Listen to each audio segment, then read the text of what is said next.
Good morning, guys. I'm going to give you a quick tour of our new motorhome in my pyjamas. Aren't you lucky?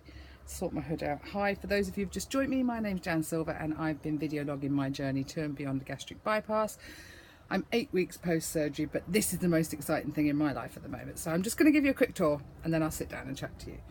So the driver's cabs do a little turn around so you can sit and use the table. I am actually going to sit and have my breakfast in it this morning because I need lots of pottering, so it's not completely finished because we're obviously just trying to set her up and I wasn't very well last night, but I'll explain all about that in a minute. So there's the front end of the motorhome. You've got the table and obviously the driver passenger thing, and then you have our little kitchen, which is here with hob, sink and an oven under here, so full-on cooking facilities. Lots of cupboard and spaces. On this side over here, we've got a proper fridge, like it's already got the essentials, wine and stuff, obviously. And then when you turn around, so obviously in front of me is the driver cab, you've got the beds, but once you go up here, to show you the two beds, and to save space, we're actually sticking our microwave there so we can also use it to put our phones on to charge. But I will just show you, once you're in the bedroom area, you can shut that middle door so it closes off, because there is another bed there. Should we have a guest? Probably not, but. And then you have a shower room here, which is dinky. And you have a toilet. So it's a full-on house on wheels. It's our Snair, really. It's just the most exciting thing. We are super chuffed and super happy about it. So it's just going to be like camping all the time, really. And we are heading off today. We're off to Norfolk today to have our maiden voyage, just for the weekend, for Friday and Saturday night, which will be really nice. So yesterday I didn't plan very well. I think with the excitement of going to collect the motorhome, and for those of you who do know, we've waited 10 months for this. We put a deposit down on this van back in last year sometime when we were at one of the motorhome shows. And you know, it was a lot of research for my husband, finding out exactly what layout of van we wanted, because there's so many. And anyway, one thing led to another. We were told we were going to get it in November and then Christmas, and then it comes around and comes around. Come on, Peach. My cat's just starting to come in. So eventually I'd like to take her on trips with me. And I figured the more I sit in the motorhome with her, come on, I'm here, the more she'll get used to it, and hopefully we can take her away on our English tours. Hi, come and say hi. Hey, little girl. I don't know if you can see it. No, I can't. Come on up here. Come on. Anyway, so yesterday, really bad planning. We were heading off on our train journey to Birmingham, which was about 3 hours, and I forgot to take my juice with me, which was totally stupid. You're not going to eat my breakfast though, Paige.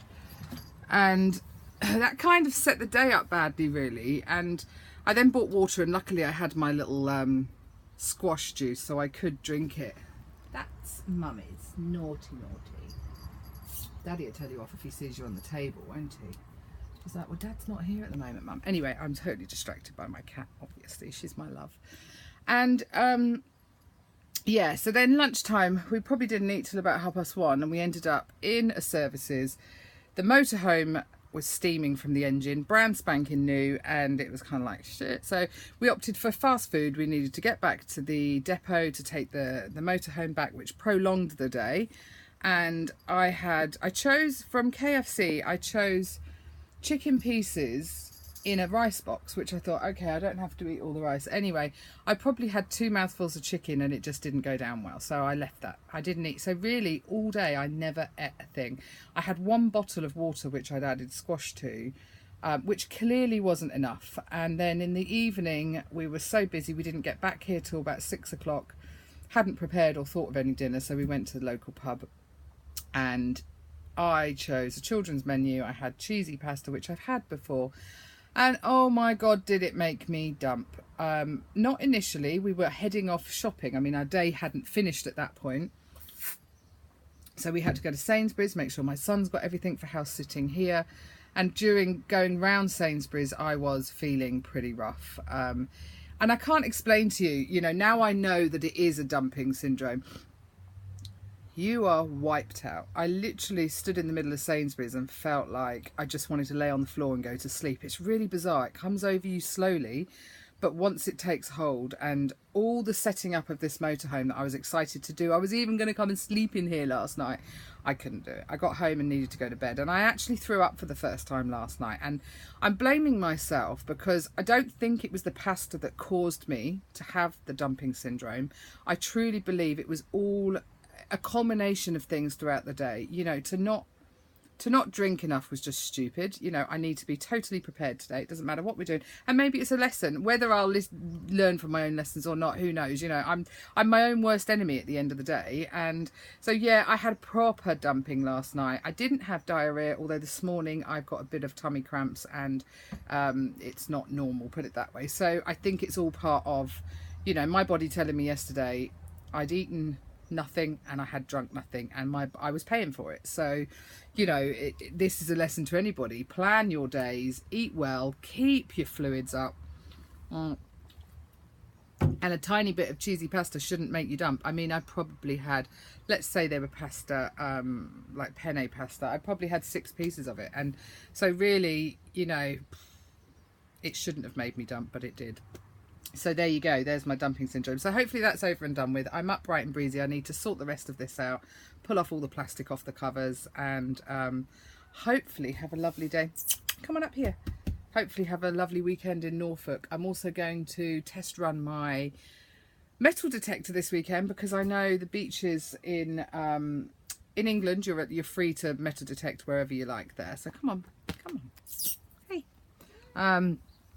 At least she's getting used to it. This is really good that my cat's even, you know, in here and having a sniff around, because I think when we hired a motorhome and I tried to get her in there, she did come in, but she wasn't this interested. I think there's no other animal smells in here, and she can make it all hers, I guess. And then fingers crossed, like I said, I'm going to be the mad woman taking my cat away. Oh yes, that's me. Anyway, guys, yeah, just thought I'd inform you of my dumping and show you a little bit of my motorhome. I'll show you from this angle now. I'll turn it around so you can see. And it's our pride and joy anyway. So hope you're all really well and that Friday is kind to you. Liz, be thinking of you. Mandy on your LRD, thinking of you. Liz, I might be missing in action over the weekend because I'm not quite sure what the internet will be, but you will be in my thoughts on Sunday, Liz. You know, you'll be absolutely fine. It's not as bad as you imagine it's going to be. Mwah. Anyway, take care, people. Bye.